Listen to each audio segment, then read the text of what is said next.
And welcome to the Season 4 premiere of the Dolphin Pod, exclusively on CSI Sportsnet. Last time we spoke to you here on the show, it was late in the year 2023, and we were live from the CSI Students versus Faculty and Staff basketball game, of course, hosted by CSI Intramurals. If you haven't checked it out already, check out that episode as well as the full game over on our CSI Sportsnet YouTube channel. You can find the link to the full game in the description of our last episode of the show. But we have a packed Season 4 premiere today, as it is championship season here at the College of Staten Island. We have plenty to talk about in the realm of conference championships, as the Dolphins are set to compete in a pair of conference championships coming up this weekend, with potentially two more to speak of in early March. First, CSI Swimming and Diving will wrap up their season this weekend with their debut in the Northeast 10 Conference Championship. After announcing their associate membership in the NE10 last year,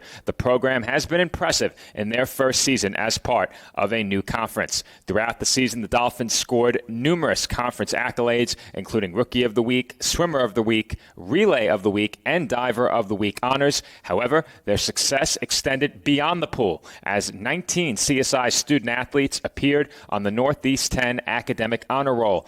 In addition to that, both the men's and women's swimming and diving teams were named to the College Swimming and Diving Coaches Association of America Scholar All-America team, an accomplishment that has become regular for a program that has a long-standing history of academic achievement. Speaking of programs that have experienced academic success, nearly the entire CSI men's basketball program posted a GPA of over 3.0, and that level of success in the classroom has undoubtedly been matched by their performance on the court. After a tough start to their season in the Tournament of Heroes with a pair of losses, the Dolphins have since gone 15-6. They have picked up wins over regionally acclaimed programs along the way, and even broke into the East Region top 10 for the first time early in the season. Most importantly, the team currently holds the number 2 seed in the East Coast Conference and is poised to earn a first-round bye in the playoffs. Led by two players who have reached 1,000 points as a Dolphin this year in Messiah Mallory and Bryce Waterman, the team is certainly in contention for a conference championship this season and will be looking for their first Division II postseason victory when they enter the ECC playoffs in March. Also with an eye towards the playoffs is the only varsity sports program to win a postseason game in Division II, the CSI women's basketball program. Currently, the Dolphins occupy the final playoff spot in the ECC, but they also hold the tiebreaker over the teams that are chasing them for that 6th and final seed. With 4 conference games remaining, it's unlikely that the Dolphins will get the opportunity to host their first home playoff game. However, the team is in firm control of their playoff fate heading into the final 3 weeks of the season. Led by junior Jenelise Alarcon, who delivered a career-defining performance in the playoffs last season, the Dolphins will make their push towards the playoffs with a roster containing many of the key players who got their first taste of postseason basketball last year. Outside the realm of varsity sports, CSI Esports looks to receive another invite to nationals as their winter season moves towards its conclusion. CSI Esports remains a steady presence in the championship picture in both the ECC and ECAC, highlighted by a championship-clinching goal with 1 second remaining in the East Coast Conference Rocket League Grand Finals this past fall. The Dolphins also took the ECC Overwatch 2 Championship on that same night. For more on CSI Esports and their complete schedule of events, visit the esports landing page over at csidolphins.com. And now, of course, there is one more conference championship that we have not spoken about yet. That takes place this weekend at the Ocean Breeze Track and Field Complex on Staten Island. Our next guest on this season premiere of the Dolphin Pod will have plenty to say about that as I get the chance to speak to CSI cross-country track and field head coach Akil St. Louis. We're joined by head coach St. Louis when we come back. and welcome back to our Season 4 premiere of the Dolphin Pod. As promised, ahead of our brief break, we're going to take a look ahead to the CSI Indoor Track and Field Championship this weekend. Of course, they are participating in the East Coast Conference Championship held at Ocean Breeze on Staten Island. And here to talk about that championship with me and to talk about much more, CSI Cross Country Track and Field head coach, Akil St. Louis. Hey, Joe. Thank you for having me. I appreciate it. Yep. Well, much like Jeff Benjamin, you requested to be on the show, Akil, and any time that we have a guest request to join us in the Dolphin Pod, I jump at the opportunity. Hard to find people who want to get on headset and have a conversation these days. Yes, it can be difficult, but I thought it was a good idea to come on to talk about the team, talk about the program, and get things rolling. So I appreciate you taking the time out of your busy day to come and speak with me about our track and field program. Yeah. Thanks for coming on, Akil. As always, we appreciate it. Before we talk about the team, we'll talk a bit about you. You have Division I collegiate experience running at Long Island University. Talk about how you got involved in cross-country track and field and what that experience was like as a student-athlete for you. Track and field at LIU was grueling. It was tough. My first semester, I didn't have the academic grades to be eligible. So what I did is I was missing a core class, and I know Brian would like to hear this, but I was missing a core class, and in order to be eligible, I needed to take that core class at LIU. So every day I went to the compliance person at that time, spoke to Margaret, who is now the associate athletic director at STAC, to get me back into what I needed to get back into running. So, for my first semester, I was a walk-on athlete. I ran for Coach Sanford and Coach Simon, who recently passed away, unfortunately, probably about 2 months ago. And it was a fun experience. When I got eligible, we had morning practice at 6:30 in the morning, and we had to run for 45 to an hour in Prospect Park in Brooklyn. And then when we came back, then we had to do weightlift. And after weightlift, then we had practice at 3 o'clock. So it was a lot of managing of time. And Division I is not easy. It's not for the faint of heart. But it was probably one of the greatest endeavors I ever took as far as being a student athlete with the sport of track and field. Time management, something that we spoke about a lot in terms of our student athletes when we made the move from NCAA Division III to NCAA Division II, and I'm sure that's something that some of your mentors spoke to you about, and something you and I spoke about when you came back to the College of Staten Island, were some of your mentors that helped you along the way and helped form your ideology as a coach. Talk about some of those mentors, and when did you realize you wanted to get into coaching? That's a great question. So I had really good mentors coming out, when I started running track. I started running track probably the summer of 1997. I discovered I could run a little bit. I could sprint. I ran for Holy Family in Staten Island. And then I got involved with running more seriously with Coach Vinny Giles. Coach Vinny Giles runs for he ran for Wagner High School. And then he started a program called There to Care. There to Care kind of was a part of the community. It helped a lot of adolescents from the inner cities of Staten Island to help grow them and help them be more infectious leaders in the community. So that was something that I was more focused on that as being like a top sprinter in Staten Island. And he took me on. And then from there, I went to compete for Curtis High School. I always shout out Curtis, proud Curtis alum. And I was under the tutelage of Coach Ron Bubba Banks. We call him Bubba. His mother called him Bubba when he was growing up as a kid.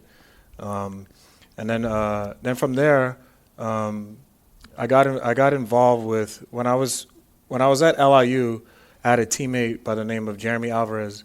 Coach Alvarez him and I, we didn't really have a connection in college until afterwards. I've known him and seen him through running, and he became my college teammate, and it was probably the best experience with him to learn from him and to guide with him throughout that process. So those three men were very influential in who I am today. I got into track and field, very very young when I was in '97, and I thought to myself, why not coach?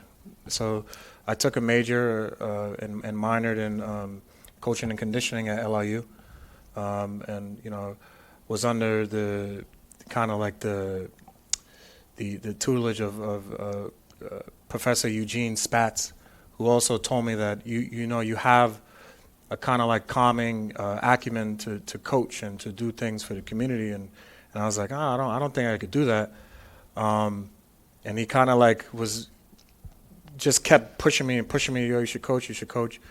So then in 2009, my last year at running for LIU, I decided to focus on coaching and not running myself. So that year, 2008, 2009, I started to coach at Curtis High School as a volunteer assistant coach. Yeah. And sometimes it does take a great mentor to let you know that you might be capable of what you don't know you're capable of. When I was a student here at the College of Staten Island, I took sports management. That class was, of course, taught by David Pizzuto, our former sports information director. He picked me out of the class, said there's a job for you in athletics if you're interested. Then I got the chance to call games, and I never really thought that was a career possibility for me, but on my 8th grade yearbook, dream job, sports broadcaster. Wow, look at that. So in large part thanks to Dave, the founder of this show, I made it there, and it's a great story that I like to share on the show all the time, but I think it relates well to your story and what you just mentioned. But for those who don't know, you arrived at CSI for the first time in 2019. At that time, I was assistant sports information director. Yes, I remember that. Yep. Both of us departed for a time since then. Yep. I returned late in 2022. Okay. You returned late last year. What did your path to CSI under head coach Andrew Gangemi look like, and how did you end up coming back? I've known Coach G since high school. He ran for St. Peter's. I ran for Curtis. So we always had that rivalry. So I saw him all the time. And then when I saw that he got the head coaching job here, I emailed him. And the funny thing is, Coach G called me probably about a minute or 2 minutes after I emailed him. And he was like, you got to come and, let's have an interview. Let's talk. That next day I came, I interviewed with him. I spoke with him. And then he was like, I want you to coach the sprint groups. At that time, I didn't have much. I had a little bit of experience coaching the sprint groups, but I needed a little bit more experience, and I felt like, coaching with the sprinters extensively was probably the best thing that could have happened to me. So for those 3 years of learning under Coach G was probably one of my best experiences coaching-wise. Yeah. And when we spoke to Chase Licata, our director of athletics, following your hire, he said one of the most important aspects of the new head coach and his position leading the team would be his ability to connect with student athletes. And he said that's something that helped lead him to choosing you. How have you managed to form that bond with student athletes that's so important to the growth of a program? I know that all of us here as administrators have a bond with the student athletes in our own unique way. Me as the play-by-play commentator, I've formed a relationship with student athletes over the years. How have you managed to form that bond as a coach? Sometimes it could be difficult forming bonds, but especially with our student athletes who come from different parts of New York City, come from different areas throughout the world. It could be very tough sometimes. But I try to get to know them outside of track and field and get to understand what they like, what they dislike, their mannerisms. I call it trying to get on the same vibration, and it's been helpful in that way. So every probably quarter of our season, whether it be indoors or cross country, I meet with them just to get a better understanding of who they are as people. And I did that throughout that time when Coach G was the head coach. I got to know Jordan a little bit more. I got to know Jared Nussler a little bit more. Ahmed, Justin Davis, those guys. Just getting to know them a little bit more, and that kind of like pushed them as far as when we went to track practice. And that's the most important thing to do with them. Yeah. And let's talk about your first season as head coach. Of course, we had cross country in the fall. Yeah. We have the indoor championship coming up this weekend. What are your thoughts on how the first season has gone so far, and what are your expectations for Sunday? Our first indoor season, it was we had our ups and downs as a group and as a program, and that's track and field. You go through ebbs and flows of good, go through ebbs and flows of not so good, and go through ebbs and flows of bad, really bad. And we went and we covered all those bases, but it's good because it helped them and helps them grow as a unit. We had a lot of student athletes who are walk-ons, and in the past, I know especially last year, walk-ons were kind of like, yeah, we'll take you, but we're not going to take you as seriously. The walk-ons are part of the program, even if they're not on any type of athletic scholarships. That's your way to kind of earn an athletic scholarship by doing the right things outside of the sport. Being a good person in the CSI community, being a good person with your teammates, being a good student, being a great athlete. Once you hit all those tiers, then we could discuss about where you're at and how we could get you better as an athlete. I did something that a lot of coaches wouldn't do, take on a lot of walk-ons.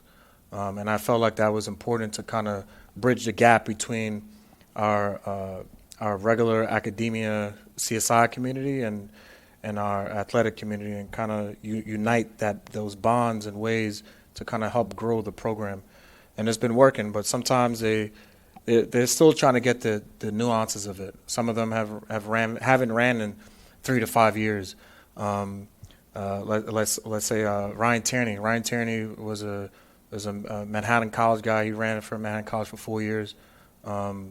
He doesn't like when I say it, but he is a part of that legendary status of distance running. To get him back and to be a part of this program again means a lot.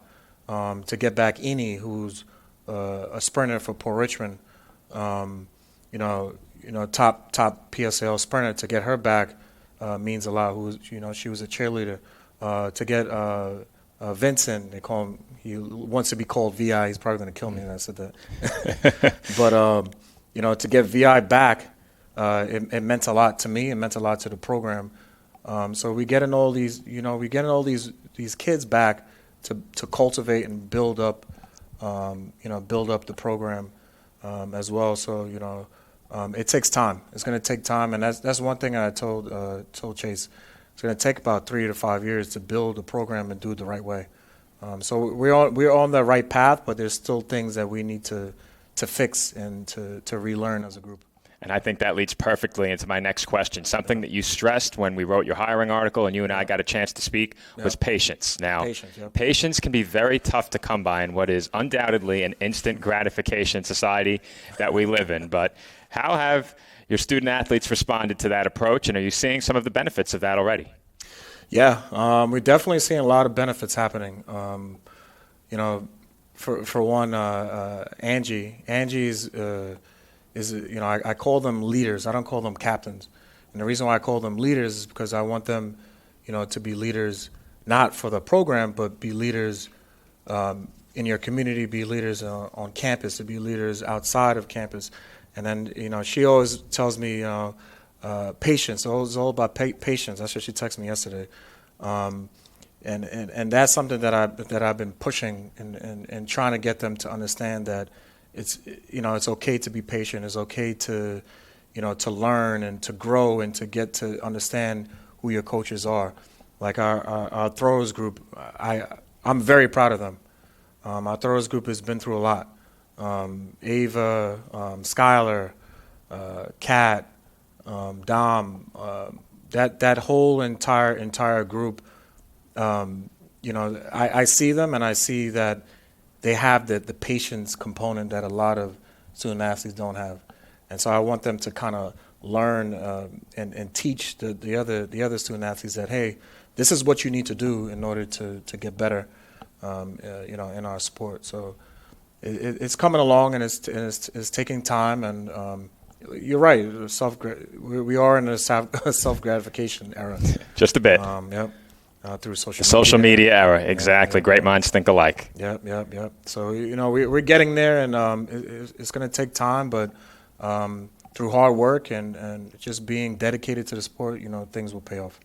Every meet is a personal best on social media. If you go Yes. and look, you'll see Yeah. the next best time. But something else that you've talked about is perpetual self-improvement. We see that in the recruiting documents that we helped create for the program Yep. over the summer. How have you improved as a coach during your first season, and what are some of the metrics for the improvement of the student athletes that we might not see? We see, of course, conference weekly awards. We see new records being set and other such accolades. But what are some of the things we don't see, and how have you improved in your first season as a head coach from when you started? So when I was assistant, I felt like I wanted our athletes to run and to hit marks quicker, and I remember when I was coaching the sprint group, a few of them, because it was after COVID, all the restrictions kind of died down, and a lot of them were having like hamstring issues or quad issues, and Allison pulled me aside and she goes, you need to take your time with them. And ever since that conversation I had with Allison, I kind of used those metrics with any group that I had, whether I was coaching at NIAC and then came back here. I kind of do things in a very tier and stages modality instead of rushing things as I was as an assistant. And it's kind of paid off because a lot of the workouts that I do now is mostly based on high volume, as Liz will know because she always tells me that, based on a lot of tempos, based on a lot of threshold workouts. So that's what I try to do. We do things in tiers to get them set up to run at those types of high paces and high volumes of doing it in a slow, mundane way, to seeing what you're going to get out of it in the long run. So that's what I learned as assistant that's helped me now as a head coach in this capacity. And of course, we have the indoor championship this weekend, but that's just one step on the long-term journey of the program. If everything plays out exactly as Coach Akil St. Louis would like it, what does the future of the program look like moving forward? Oh, that's a great question. When I sat with Chase, I told him that I wanted to win in 3 years, and that's something that I think we can do. But it's going to take a lot of dedication and hard work on this group that's here now. They're the foundation. They're the ones that's going to help grow and make the future successes of the program happen. Without them, nothing happens. So it's going to take a lot of time, like we say, like a lot of patience. But our future is very bright. I believe is very bright. We went from back when I was hired in August. Went from a team that had about 9 to 10 student athletes to about 30, 31 student athletes currently. So we're growing as a group and we're growing as a program. The name is getting out there again. Our first indoor meet, a lot of high schools came to watch us compete, and I thought to myself, I was like, why are all these high school coaches here? Some of them I don't even talk to, and they were here just to watch the CSI track and field team compete. And that meant a lot to me. That Staten Island was watching, and they're going to be watching at ECCs. So it's important for us to kind of like get our focuses back onto the task at hand, and that's conference. So I think they're excited, they're prepared for it, and they have the tools. So it's time for us to execute them. And something that people can't see watching from the outside or attending a meet is the culture around the team. All the time, I see hordes of student athletes gathered around your office. It seems like the team is a very tight-knit group. They're always having a word with you. We see them plenty around the building. They work with us on game day. So they're very involved in the athletic community and in the campus community. But what's the culture around the team like, and the atmosphere between yourself and the student athletes? It was important for me, most notably, to get them out there to be involved with the community. So as far as like with track is concerned, like I said before, it's always about what tools are they going to be equipped with to be successful when it's time for them to graduate and to be outside in society. We did 3 community service events. The first one was through Brittany McCarthy's foundation. She was a CSI Verrazano student who passed away in 2020 of a brain aneurysm. And I myself, I had a lot of personal stories, and through obviously through brain aneurysm and all that stuff that involves with it. But her mother, Patricia, she's a vocal advocate for that. So I told him, I was like, it was a rainy day, and we all went out there. Coach Renee was out there as well, and they got to be around that community, raising monies and for brain aneurysm prevention. And then obviously we did the New York City Marathon, which is a great event to get the kids more in tune with the running community and educate themselves about hydration and hard work through volunteering. And then lastly, we did the toy drive. The toy drive was a great event right behind Townsville High School through Joe Preach, sorry. And they handed out toys, and they were part of that community as well, wearing all their CSI gear, taking pictures, and that was good for them. So it's important that they're leaders and they're disciplined, and that would lead into being coachable and understanding that, hey, if coach is speaking to me and pointing me out, he's seeing my potential and what I could do on the track. So those stuff is important, and that's why you see a lot of our student athletes kind of migrate to the office sometimes. Well, that's great to hear. A huge part of NCAA Division II is giving back to the community, and there's no doubt that your team has done just that in addition to their performance on the track and on the course so far this season. Now, typically, I like to end my interviews with coaches and student athletes the same way each time. I give them a chance to look right at the camera. There it is over there. And if they have a message for the audience or even potential recruits, they can deliver that message right here and right now. Akil, the stage is yours. Hello, friends and recruits. So again, thank you to Joe Foreman for allowing me to use this platform to speak to you, the student athlete. Well, I think it's important that you come and come look at our program and come look at our school. First and foremost is that we are a public entity that is affordable. In this era of inflation, which is important. We are a school of inclusion.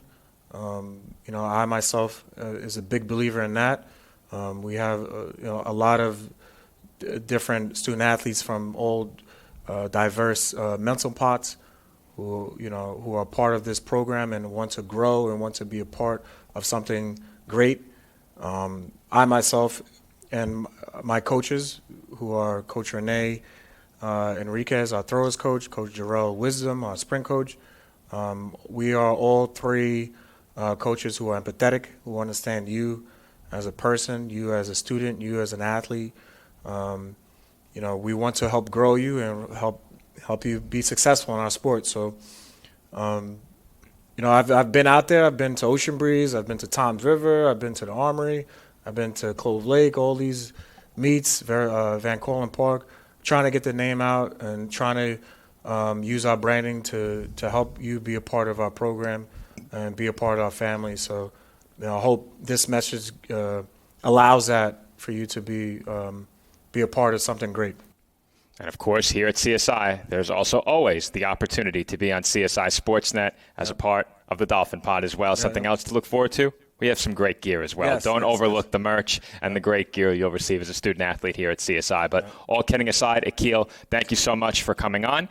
This has been the Season 4 premiere of the Dolphin Pod. And, of course, you can catch Akil St. Louis and the indoor track and field team this weekend at the East Coast Conference Indoor Track and Field Championship. That stream can be found on the ECC network. Visit csidolphins.com for the link to purchase tickets and attend the event at Ocean Breeze or to watch live on the ECC network. Once again, thank you, Akil. And this has been Joe Foreman, your host of the Dolphin Pod, Season 4 premiere, only on CSI Sportsnet.